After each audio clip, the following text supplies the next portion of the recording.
Good morning, I'm Steffi Salinas and welcome to the Veterans Memorial Webcast.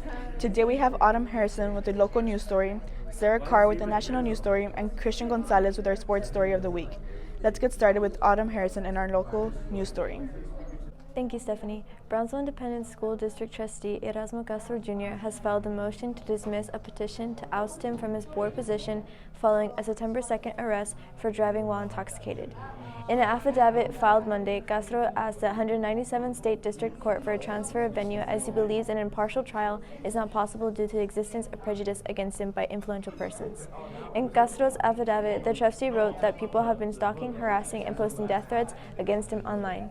In the document, Castro alleged that Cameron County District Attorney Louis Saenz and the Brownsville Police Department did not pursue charges against people who made death threats against him and harassed his family.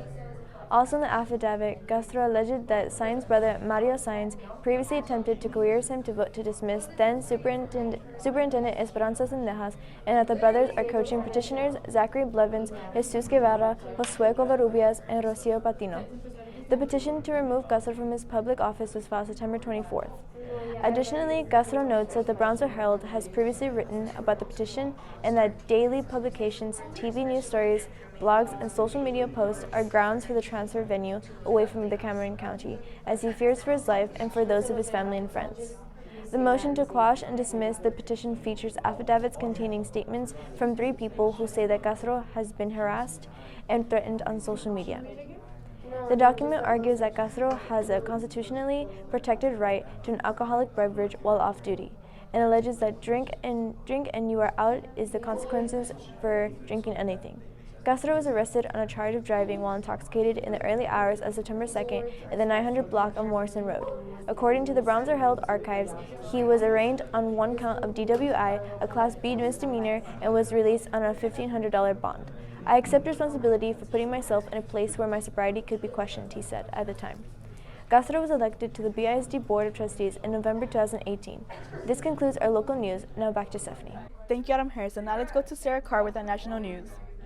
Thank you, Stephanie. According to Caitlin Polans, President Donald Trump and other top 2016 Trump campaign officials repeatedly privately discussed how the campaign could get access to stolen Democratic emails WikiLeaks had in 2016, according to newly released interview notes from Robert Mueller's special counsel investigation.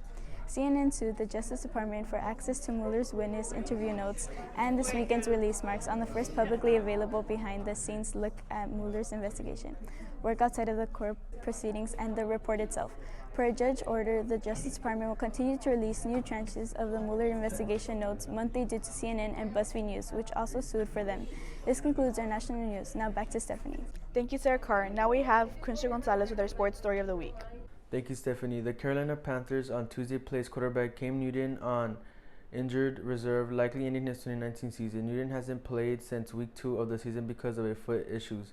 He had missed only 3 starts in the 7 years prior to 2018 season. He missed the last 2 games of the last season because of a shoulder injury. For the past 7 weeks, Cam has diligently followed the program of the rest and rehab and is still experiencing pain on his foot. Panthers general manager Marty Herney said, according to the Panthers team website, he saw 2 foot specialists last week who agreed that he should continue that path prescribed by the team's medical staff, and that it likely will take significant time for the injuries to fully heal.